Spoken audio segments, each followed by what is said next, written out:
Hello students, आज का जो हमारा टॉपिक जो हम लोग लेंगे वो एक नया टॉपिक होगा और मैं आशा करता हूँ कि आपने पिछले सभी वीडियोस देखे होंगे, आपको समझ में आए होंगे।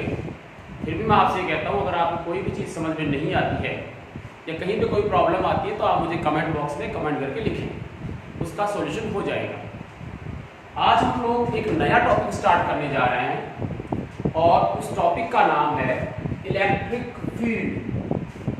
हिंदी में इसको बोल सकते हैं विद्युत क्षेत्र।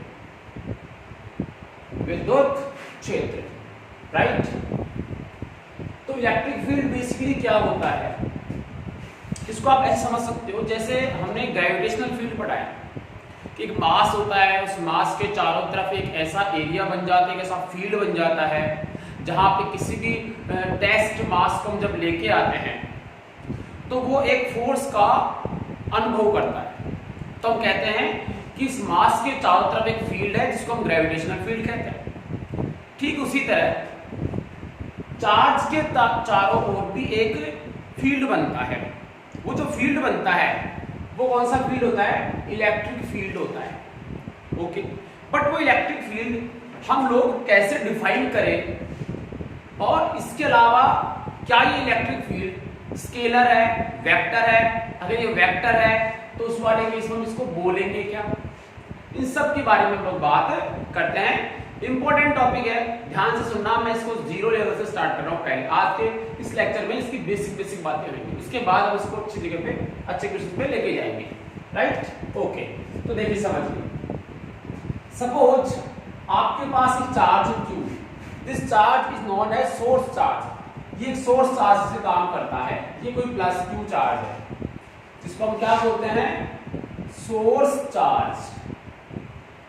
ये अब हमने क्या किया, हमने देखा कि इसके चारों तरफ एक एरिया बना हुआ है। उस एरिया को हमने फील्ड बोला, उसको डिटेक्ट करना है तो उसके लिए क्या करना पड़ेगा?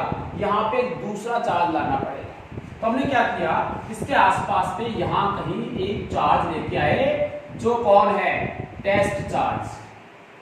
टेस्ट करने के लिए कि यहाँ पे इसका मतलब सोर्स चार्ज का फील्ड है या नहीं है, इसलिए हम चार्ज लेके आते हैं। इसका नाम होता है टेस्ट चार्ज। ये जो टेस्ट चार्ज होता है ये बहुत ही छोटा होना चाहिए। टेस्ट चार्ज जो है उसकी जो वैल्यू है वो बहुत ही छोटी होनी चाहिए, मींस टेंस टू 0। ठीक है, टेस्ट चार्ज की वैल्यू बहुत छोटी इसलिए होनी चाहिए कि अपना खुद का कोई भी इलेक्ट्रिक फील्ड नहीं बना सकता, राइट। अगर ये अपना खुद का इलेक्ट्रिक फील्ड बनाएगा तो उस पर इफेक्ट आएगा, ठीक है ना। तो हमने कहा ये बहुत ही छोटा होना चाहिए। अब देखिए, जब इसमें फोर्स, अब ये प्लस क्यू चार्ज हो गया, ये प्लस का क्यू नॉट चार्ज हो गया, इन दोनों के बीच में फोर्स काम करता है। वो फोर्स हम जानते हैं कूलम्ब फोर्स होता है। तो ये वाला चार्ज इस पे फोर्स लगाएगा, किस तरफ? प्लस वाला है तो रिपेल करेगा इस तरफ। This is F. ये एफ फोर्स इस पे लगेगा। किस पे लगा? क्यू नॉट पे। किस पे लगा? क्यू नॉट पे, right.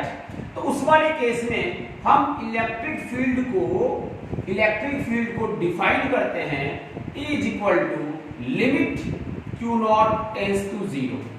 Is equal to limit Q not tends to 0। Limit लगाना जरूरी था क्योंकि क्यू नॉट बहुत ही छोटा सेगमेंट, छोटा सी वैल्यू होनी चाहिए।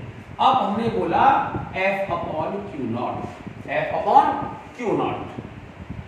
अब मैं ये कहता हूं ये आपका एक फॉर्मूला बन गया। किसका?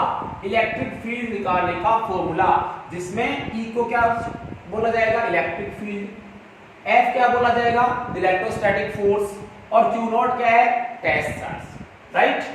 बेसिकली इलेक्ट्रिक फील्ड इंटेंसिटी कहते हैं इसको। क्या कहते हैं? Electric field intensity. देखो फील्ड का मतलब क्या है? इस जगह को फील्ड बोलेंगे, इसको भी फील्ड बोलेंगे, इसको भी फील्ड बोलेंगे। ये कोई पॉइंट है, उस पॉइंट पे क्यू नॉट को रखा, ये पूरा फील्ड है। बट कौन सी जगह पे फोर्स ज्यादा लग रहा है और कौन सी जगह पे फोर्स कम लग रहा है, तो कौन सी जगह पे इलेक्ट्रिक फील्ड ज्यादा है और कौन सी जगह पे इलेक्ट्रिक फील्ड कम है, इसलिए उस चीज को समझने के लिए हम इंटेंसिटी वर्ड काम में लेते हैं। तो हम लोग बोलते हैं electric field intensity. So this is electric field intensity, electric field intensity विद्युत क्षेत्र की तीव्रता। ओके, तो इलेक्ट्रिक फील्ड बोलने का मतलब जनरली मैग्नीट्यूड की बात करते हैं, और इलेक्ट्रिक फील्ड इंटेंसिटी बोलने का मतलब हम लोग वेक्टर की फॉर्म में से जो है डील कर रहे हैं। अब आप याद करें यहां से कि इलेक्ट्रिक फील्ड इंटेंसिटी जो है वो एक वेक्टर क्वांटिटी होती है, और फोर्स भी क्या होता है, वेक्टर क्वांटिटी होती है।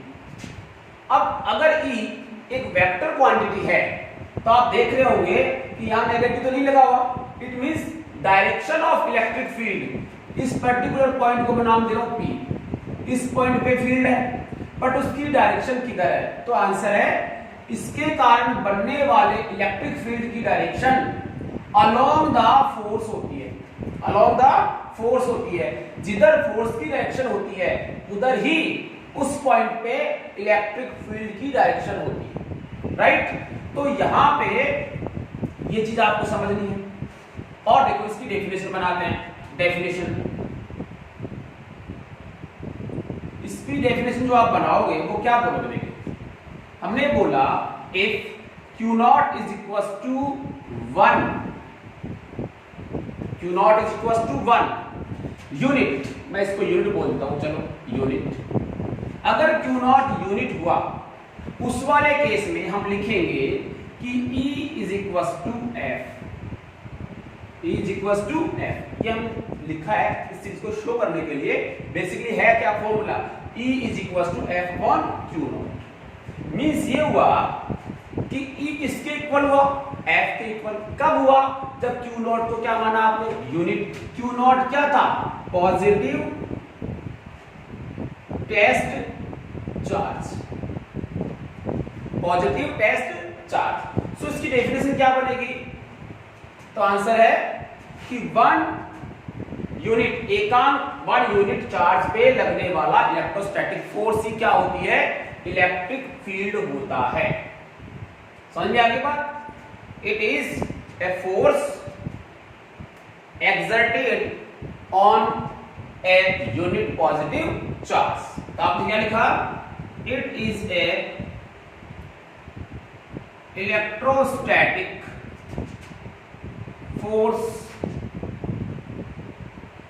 exerted on a unit positive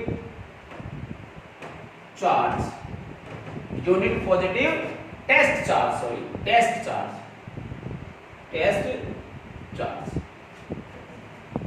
ये इसको हम बोलते हैं इलेक्ट्रिक फील्ड इंटेंसिटी, राइट। यानी हिंदी में क्या लिखेंगे, एकांक परीक्षण धन आवेश पर लगने वाला स्थिर वैद्युत बल उस बिंदु पर,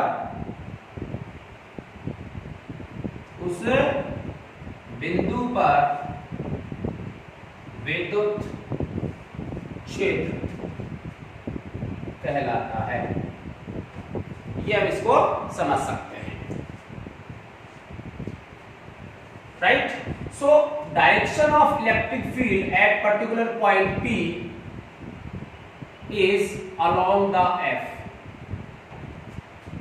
देखो अब थोड़ा ध्यान देना, यहां चार्ज है, ये पॉइंट यहां था, तो इस पॉइंट पर एक क्षेत्र बना चारों तरफ, तो इस पॉइंट पे इलेक्ट्रिक फील्ड बना, उसकी डायरेक्शन यहां से दूर रहेगी, ठीक है, रेडियली आउटवर्ड। बट कब, ये पॉजिटिव था। अगर ये पॉइंट यहां होता तो उस वाले केस में ऐसे होता, और अगर ये पॉइंट यहां होता तो उस वाले केस में ये ऐसे होता। क्लियर होगी बात, तो ये आप लिख लें फटाफट। मैंने ये बताया कि आप Q not should be very small, this Q not should be very small in magnitude.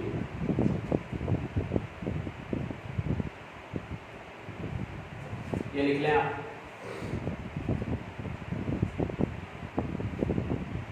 ठीक है, अब इसके इंपॉर्टेंट पॉइंट्स आपने लिखा है, तो ये कुछ पॉइंट्स लिख लो इसके। देखो क्या क्या है। पहला पॉइंट लिखता हूं मैं यहाँ पे। पहला पॉइंट मैं आपका लिखता हूं, electric field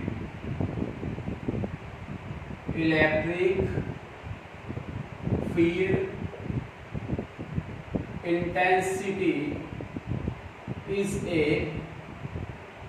vector quantity. Electric field intensity is a vector quantity.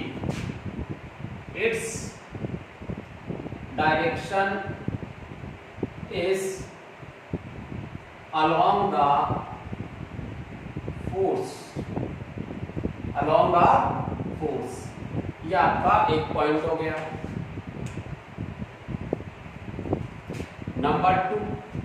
Number two ये है कि ये जो हमने Q नॉट टेस्ट चार्ज यहां पे लेके आए वो पॉजिटिव लिया है। ठीक है, अगर मैं यहां पे नेगेटिव चार्ज ले लेता तो क्या इस पॉइंट का फील्ड चेंज हो जाता? आप सोचो, नहीं होता, क्योंकि जो फील्ड यहां पहले से था वो कौन बना रहा है? +Q charge. हम ये क्यों लेके आते हैं?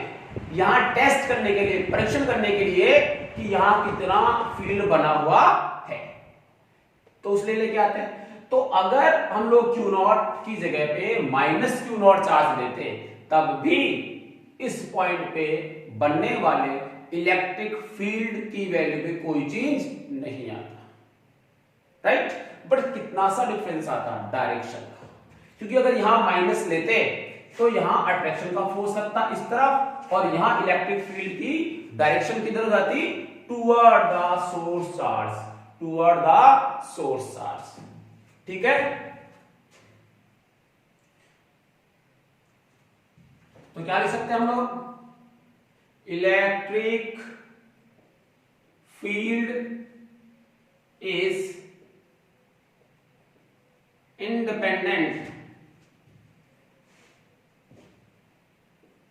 To the nature of test charge, चाहे वो पॉजिटिव हो चाहे वो नेगेटिव हो।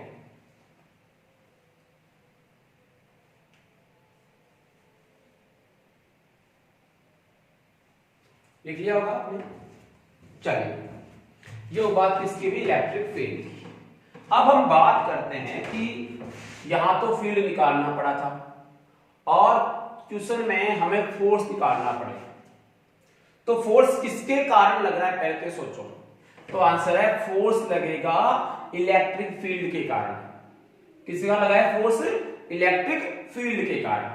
ठीक है, तो अब हम इसको लिखते हैं force on test charge due to electric field. तो मैं यहां से लिख लेता हूं,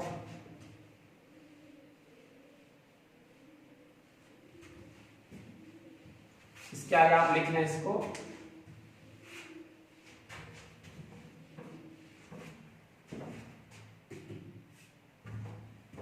क्या लिख रहा हूं मैं? Force on test charge due to electric field. और ये इलेक्ट्रिक फील्ड किसने जनरेट किया है? Source charge, right.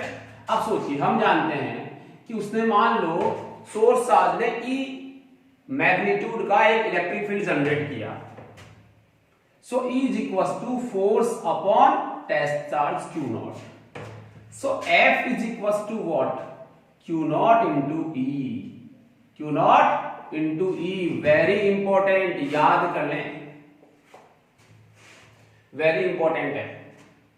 ठीक है, तो यहां पर E क्या है? यहां पर E है electric field due to source charge, जो कोई चार्ज पड़ा था पहले से, कोई पॉइंट चार्ज था, उसके कारण जो है ये इलेक्ट्रिक फील्ड बना है। और Q नॉट हम जानते हैं टेस्ट चार्ज है। अब मैं दो बातें आपसे कहूंगा कि जो फील्ड बनाने वाला सोर्स है, फील्ड बनाने वाला सोर्स है, वो क्या क्या हो सकता है। दिस सोर्स मे बी, ये जो सोर्स की हम बात करते हैं, ये सोर्स क्या क्या हो सकता है। देखो ये पॉइंट चार्ज प्लस Q, ये क्या हो सकता है माइनस Q, ये क्या हो सकती है रिंग, ये क्या हो सकता है, जो कोई भी कॉन्फ़िगरेशन हो सकती है, कैसी भी कॉन्फ़िगरेशन हो सकती है, बट वो चार्ज होनी चाहिए। वो रिंग हो सकती है, वो स्फीयर हो सकता है, वो आपका जो है सेमी सर्कल हो सकता है, वो आपका जो है हेमिस्फीयर हो सकता है। कैसी भी कॉन्फ़िगरेशन जो है वो सब क्या बनाती हैं, इलेक्ट्रिक फील्ड बनाती है, right. But this is electric field due to source charge, और source charge may be point charge, और अदर एनी कॉन्फ़िगरेशन, कोई भी विन्यास हो सकता है। But Q naught must be point charge, Q naught must be point charge. ये हमारा हमेशा क्या होना चाहिए, पॉइंट चार्ज होना चाहिए, राइट। तो किसी भी इलेक्ट्रिक फील्ड में रखे हुए किसी चार्ज पर, याद करना इस बात को, किसी भी इलेक्ट्रिकल फील्ड में रखे हुए किसी चार्ज पे लगने वाला फोर्स की जो वैल्यू होती है वो होती है F is equal to Q not into E। वह E क्या है, वो इलेक्ट्रिक फील्ड जहां पे चार्ज को रखा गया है। मींस फोर्स किसके कारण लगता है, इलेक्ट्रिक फील्ड के कारण फोर्स काम करता है। क्लियर हो गई कि मेरे हिसाब से बात, तो ये आपने क्लियर, इसको आप याद रखें। अब दो चार बातें यहां से कुछ इंपॉर्टेंट जो बोर्ड में पूछ जाती हैं और वैसे भी आपको पता होनी चाहिए। देखिए दो इंपॉर्टेंट थिंग्स लिख रहा हूं मैं, नंबर 1 और नंबर 2। आपने देखा कि अगर पॉजिटिव चार्ज है, पहला मैं ले रहा हूं पॉजिटिव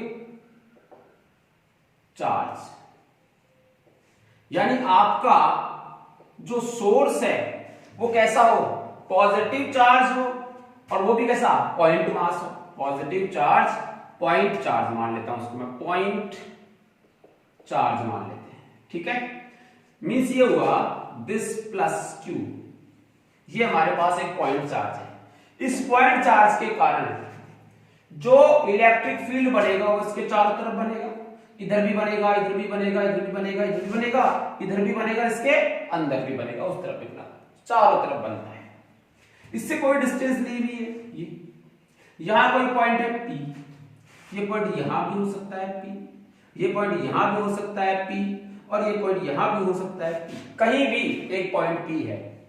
इस पॉइंट P पे इलेक्ट्रिक फील्ड है, वेरी गुड, सही है, सब जगह इलेक्ट्रिक फील्ड है। इस पॉइंट P पे इलेक्ट्रिक फील्ड इंटेंसिटी, तो अगर हम पास में आएंगे उसके अकॉर्डिंग इसकी वैल्यू चेंज होगी, वो हम निकालने वाले आगे जाके। बट मैं बात कर रहा हूं डायरेक्शन की, कि यहां जो फील्ड होगा तो वो फोर्स, इस फील्ड को पता करने के लिए पहले टेस्ट चार्ज लाना पड़ता है Q नॉट, और Q नॉट पे लगने वाला फोर्स देखा जाता है, क्योंकि Q नॉट लेके आएंगे तो फोर्स तो लगेगा, रिपेल करेगा, जो भी हमने देखा। तो यहां हमेशा डायरेक्शन इधर होती है, इसका मतलब यहां किधर होगी, नीचे, यहां किधर होगी, इस तरफ, यहां किधर होगी, इस तरफ, यहां किधर होगी, इस तरफ, यहां किधर होगी, इस तरफ। तो आपने एक चीज नोट की यहां से, कि किसी भी पॉइंट चार्ज के कारण जो इलेक्ट्रिक फील्ड होता है उसकी डायरेक्शन किधर होती है, रेडियली आउटवर्ड, रेडियली आउटवर्ड। तो हमेशा ध्यान रखिए पॉजिटिव पॉइंट चार्ज के कारण इलेक्ट्रिक फील्ड की जो डायरेक्शन होती है वो क्या होती है, radially outward, very important, radially outward. Hindi में बोलते हैं इसको त्रिज्यीय बाहर की ओर, त्रिज्यीय बाहर की ओर, ठीक है। ऐसे ही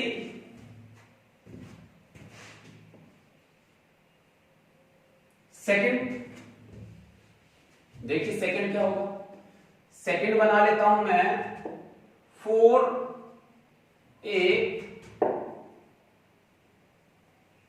नेगेटिव सोर्स चार्ज,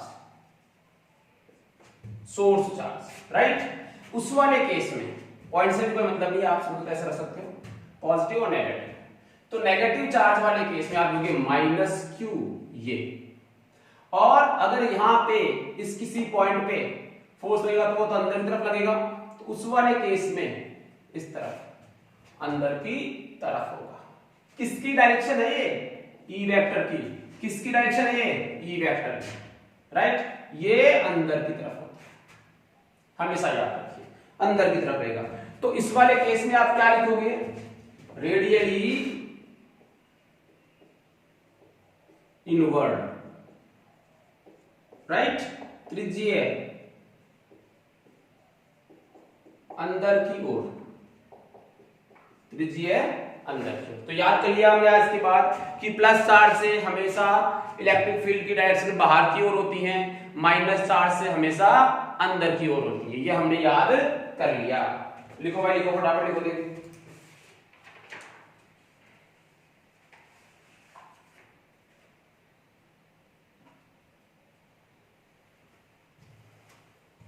लिख लिया। चलो आगे बढ़ते हैं। अच्छा, इसका पोजीशन वेक्टर सबको बनाना आता है ना। जैसे मान लो कि ये चार्ज है और ये कोई पॉइंट है P, इस पॉइंट का इसका पोजीशन वेक्टर की डायरेक्शन r कैप ऐसे बनेगी पोजीशन वेक्टर के लिए, है ना।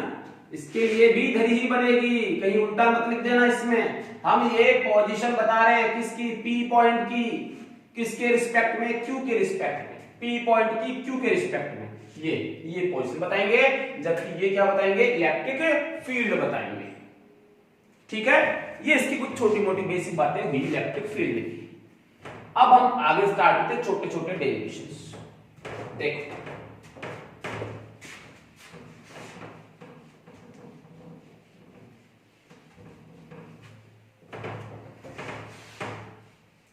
पहला हम ले रहे हैं स्टैंडर्ड रिजल्ट में, ध्यान रखना स्टैंडर्ड रिजल्ट में हैश लगा रहा हूं, इलेक्ट्रिक, साथ साथ लिख लें, इलेक्ट्रिक फील्ड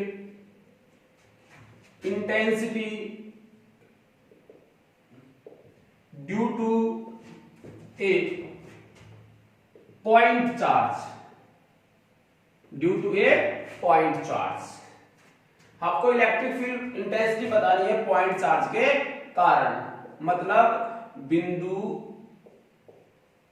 आवेश के कारण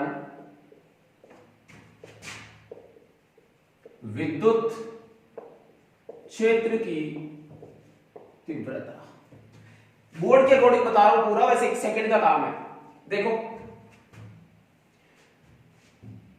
आपने क्या करना है, ये आपके पास एक फ्रेम है, ठीक है, ये एक फ्रेम हो, ये कोई ओरिजिन हो गया, ओरिजिन पे कोई चार्ज रखा हुआ है +q, ओरिजिन पे क्या रखा हुआ है +q, एक चार्ज रखा हुआ है यहां, इससे कोई डिस्टेंस लेनी है r, ये हमने कोई पॉइंट ले लिया, इस पॉइंट पे क्या बताना है, विद्युत क्षेत्र की तीव्रता, और ये r कैप, ये क्या बन गया इसका r कैप, इसकी यूनिट वेक्टर जो इसकी डायरेक्शन को शो करेगा।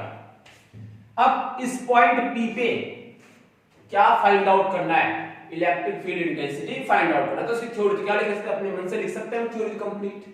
कंसीडर करना है एक फ्रेम है, यहां O पॉइंट पे +q रखा हुआ है, P पॉइंट पे electric field intensity find out करनी है, दोनों के बीच की डिस्टेंस r है, राइट।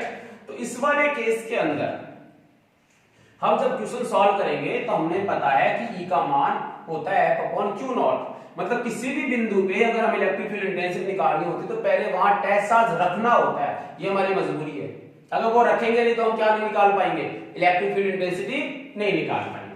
तो हम क्या करते हैं, इस पॉइंट पे एक टेस्ट चार्ज रखते हैं, कौन सा, Q0। ओके, सो हम लोग को क्या मिलेगा, सबसे पहले force on test charge, test charge Q0 this is F vector, right. अब इनके बीच में कूलम फोर्स लगेगा 1/4πε0 के Q into Q not by R square, देखो बाई आर स्क्वायर, और ये इसका यूनिट वेक्टर, ये इसकी डायरेक्शन को शो करेगा, राइट। ये फोर्स आ गया।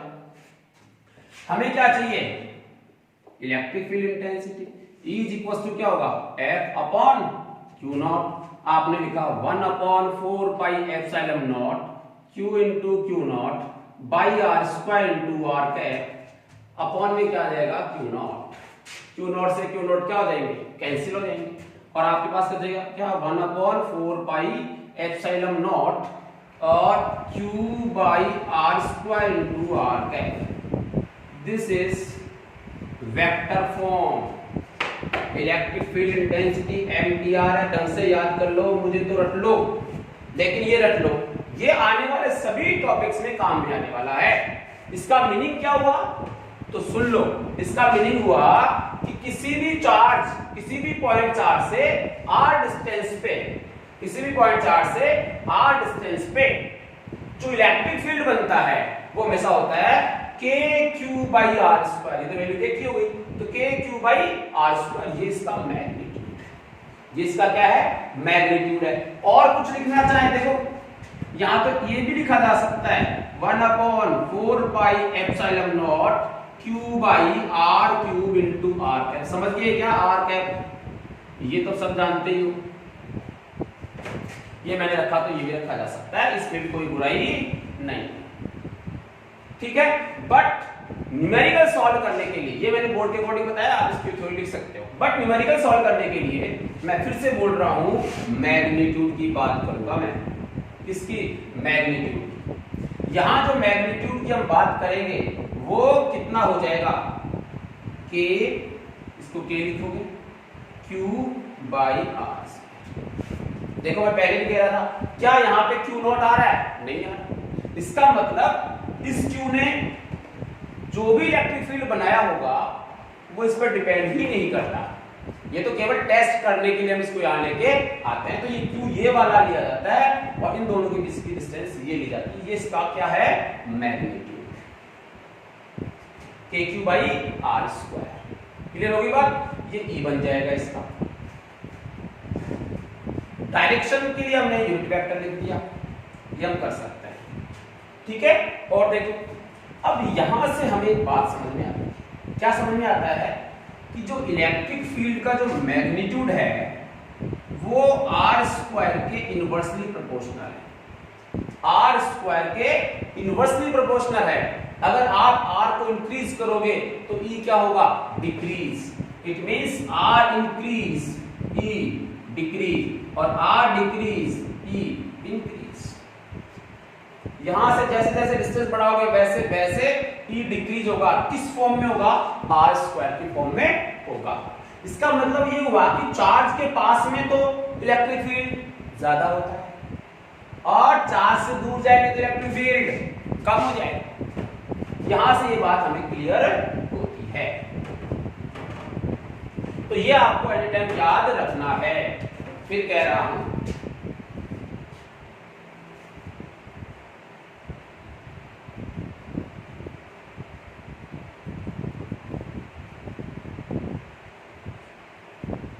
ठीक है भाई। तो ये आपका ग्राफ इसका बना लेते हैं। जैसे मान लो मैं एक्स एक्सिस पे इसका ग्राफ बनाऊं, ग्राफ किस किस के बीच में ले रहा हूं मैं, E वर्सेस डिस्टेंस, और डिस्टेंस के लिए मैं क्या ले रहा हूं, एक्स एक्सिस। क्या ले रहा हूं भाई, एक्स एक्सिस। तो मैग्नीट्यूड की फॉर्म में बनाता हूं,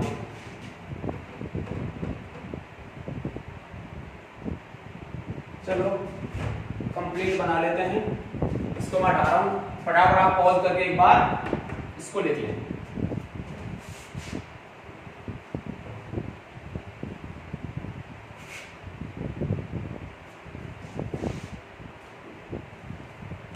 ये आपका ग्राफ हो जाएगा, ये आपका एक्स एक्सिस, और E 1/4 एक्स स्क्वायर या आर स्क्वायर लिख, मतलब आर लिख लेता हूँ, कोई दिक्कत नहीं है, आर स्क्वायर आप आर को एक्स मान सकते हो।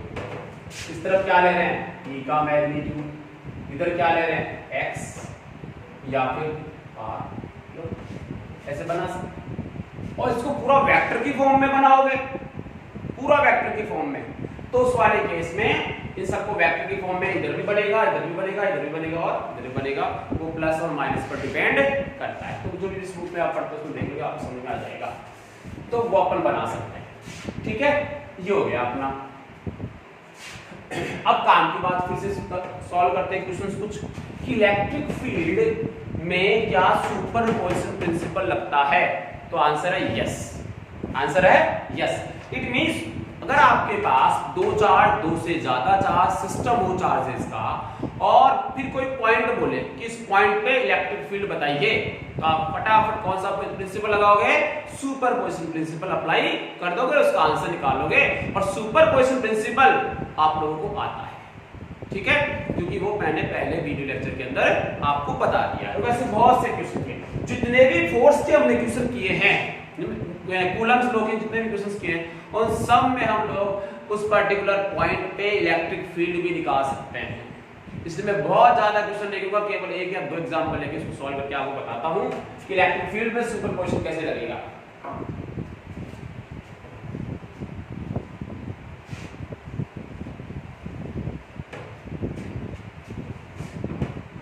चलिए देखो एग्जांपल लेते हैं। मान लो तुम्हारे पास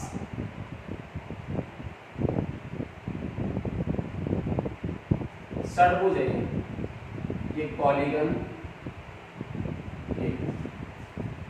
यहां चार्ज है प्लस क्यू, यहां भी चार्ज है प्लस क्यू, यहां भी चार्ज है प्लस क्यू, यहां चार्ज है माइनस क्यू, यहां चार्ज है माइनस क्यू, यहां चार्ज है माइनस क्यू। मैं सिंपलेस्ट क्वेश्चन ले रहा हूं, ठीक है। अब ये पॉइंट मान लेता हूं A है, ये पॉइंट मान लेता हूं B है, ये पॉइंट मान लेता हूं C है, ये आपका D हो गया, ये आपका E हो गया, ये आपका F, A B C D F E F, ये हो गया। तो हमसे ये पूछा गया है, क्वेश्चन ये कहता है फाइंड E, समझ गए, ये at centre, at centre, centre पे E की वैल्यू आपको निकालनी है। तो सेंटर पे E की वैल्यू कैसे निकालोगे, तो वही चीज है, सेंटर इसका ये, और इस सेंटर पे E की वैल्यू सुपरपोजिशन प्रिंसिपल से निकलेगी। यहां पे इस पॉइंट पे इलेक्ट्रिक फील्ड बनेगा, और वो इलेक्ट्रिक फील्ड कौन कौन बनाएगा, तो यहां तो सोर्स बहुत हैं, 1 2 3 4 5 6 सोर्स हैं, तो सब के सब मिलके यहां क्या बनाएंगे, इलेक्ट्रिक फील्ड बनाएंगे। और उस सबका वेक्टर सम करना है, हमें क्या करना है, वेक्टर योग करना है, और वेक्टर सम करके जो रिजल्ट आएगा वो इलेक्ट्रिक फील्ड आ जाएगा। क्लियर होगी बात। देखो यहां से अगर आप देखें, ये प्लस चार्ज, ये प्लस वाला चार्ज, इस पॉइंट यहां कोई चार्ज रखा हुआ नहीं, इमेजिन करो आपने यहां क्यू नॉट रख दिया, अब वो क्यू नॉट रख के पहले हमने देखा ही था, उसके बाद जो फोर्स लग रहा था, फिर फोर्स अपॉन क्यू नॉट हमारे पास फील्ड आ गया, उसकी वैल्यू थी Q upon R square I, ध्यान रखना K Q upon R square, not K Q square by R square. तो यहां पर इस प्लस के कारण इलेक्ट्रिक फील्ड बनेगा इधर, वो कितना बनेगा, ई बनेगा। सोचो वो ये कितना है, वो ई है K Q square by R square. Suppose ये डिस्टेंस कितनी रहेगी, ए, डिस्टेंस कितनी रहेगी भाई, ए, ये सब जानते हैं, के Q square by A square, right, okay. अब आगे देखिए, दूसरी चीज अगर आप देखें तो ये देखो क्या है, -2 चार्ज के कारण किसी पॉइंट पे इलेक्ट्रिक फील्ड की डायरेक्शन किधर होती है, टूवर्ड माइनस चार्ज, टूवर्ड, तो इसमें इधर ही रहेगी, इसके कारण भी इधर और इसके कारण भी इधर रहेगी। और देखो ये वाला डिस्टेंस, ये वाला डिस्टेंस क्या है, सेम है, तो मैग्नीट्यूड भी दोनों का क्या होगा, सेम होगा, डायरेक्शन भी दोनों क्या होगी, सेम होगी, दोनों जुड़ जाएंगे इस तरफ। मतलब अब कितना हो गया, ये 2e हो गया, कितना हो गया, 2e। इसको देखो, ये वाला प्लस है इस पॉइंट पे इधर, कितना e, ये वाला माइनस है वो इधर फिर से, तो ये कितना हो जाएगा, 2। ये वाला जरा देखिए, ये इस तरफ ये कितना E, और ये माइनस का भी E कितना हो जाएगा 2E। ऐसे इस पॉइंट पे आपको 3 वेक्टर मिल रहे हैं। कितने मिल रहे हैं? 3 वेक्टर मिल रहे हैं। अब इनके बीच का ये वाला एंगल आप जानते हैं, ये कितना है 120। अब तो सॉल्व करना है बस। नेट इसको मैं O पॉइंट मान लेता हूं, तो हमने मिला E net on O, E net on O, इसका मैग्नीट्यूड निकाल लो। अब देखो एक वेक्टर तो हो गया 2E, दूसरा वेक्टर हो गया 2E, इन दोनों का पहले रिजल्टेंट निकाल लो। इन दोनों का रिजल्टेंट कैसे निकलेगा? तो दोनों वेक्टर का मैग्नीट्यूड सेम है, तो और एंगल कितना है 120 है, तो 120 का मतलब तुम समझते हो, देखो याद कीजिए R = 2A cos theta by ये होता है, तो आप लोगे 2A cos थीटा, थीटा कितना है 120, तो 120 कितना है cos 60, तो 2A cos 60 कितना होता है 1/2, आंसर कितना आया A। ठीक है, तो जब दोनों सेम होते तो आंसर वो का वही हो जाता है। तो यहाँ एक की जगह कौन है 2E है, ना कि E। ठीक है, तो हम लिखेंगे 2E। ये 2E किसका रिजल्ट है? इन दोनों का, इन दोनों का रिजल्टेंट, और इन दोनों का जो रिजल्टेंट आएगा वो किस डायरेक्शन में आएगा? तो आंसर है इस डायरेक्शन में आएगा। आप पैरेललोग्राम लगा सकते हैं, ये इसकी डायरेक्शन में। अब देखो इस वाले डायरेक्शन में एक तो हो गया 2E, इन दोनों का रिजल्टेंट एक पहले से क्या था 2E, तो प्लस 2E, दोनों सेम डायरेक्शन में हो गए। तो आपको कितना हुआ 4E, 4 × E, E कितना है KQ²/A², ये E नेट का मैग्नीट्यूड। और डायरेक्शन देखिए टुवर्ड E, टुवर्ड E, इसकी जो डायरेक्शन आएगी वो क्या आएगी टुवर्ड्स E, ये पॉइंट P, इस तरफ इसकी क्या होगी डायरेक्शन। तो ये हो गया आपका इस पॉइंट पे बनने वाला फील्ड जो आ रहा है 4KQ²/A², राइट। आगे चलते हैं, फटाफट से आप लोग अगला क्वेश्चन लिख लेता हूं मैं।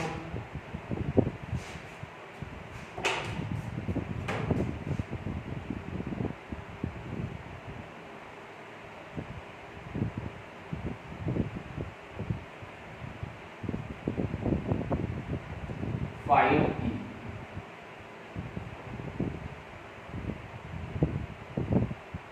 एट पॉइंट O, ये मिड पॉइंट है, मिड पॉइंट, ये क्या है मिड पॉइंट है O। यहां पे आपको E बनाना है, ये इक्विलेटरल ट्राइंगल है जिसकी और सभी भुजाएं जो है A की हैं। फटाफट निकाल दो, क्या आप भी निकालो अपने मन से, सॉल्व करो।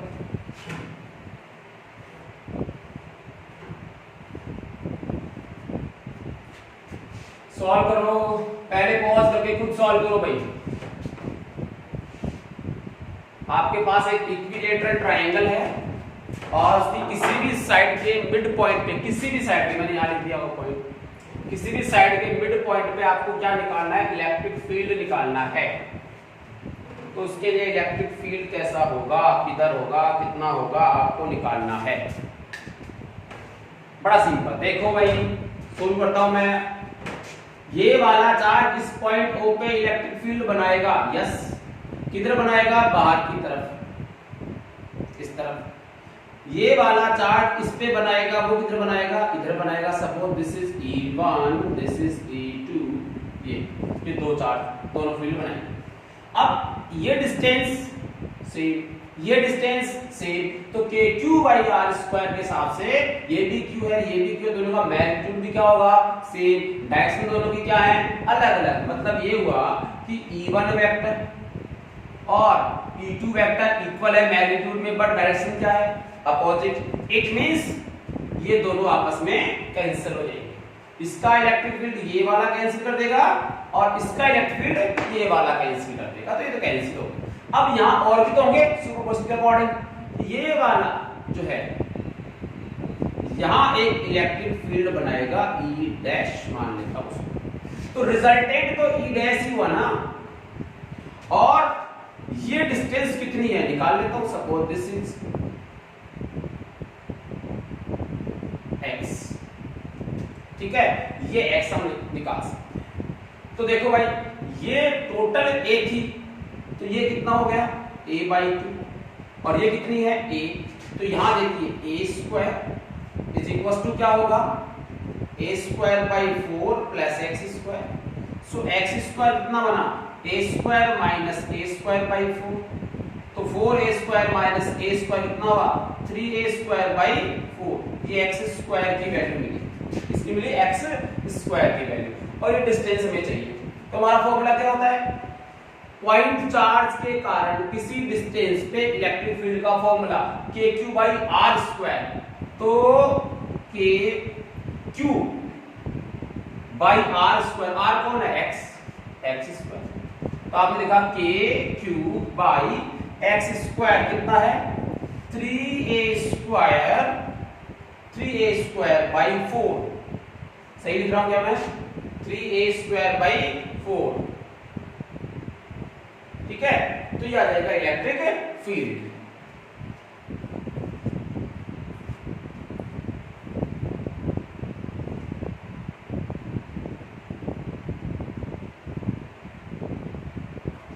तो ये आपका इसका आंसर हो जाएगा, ठीक है।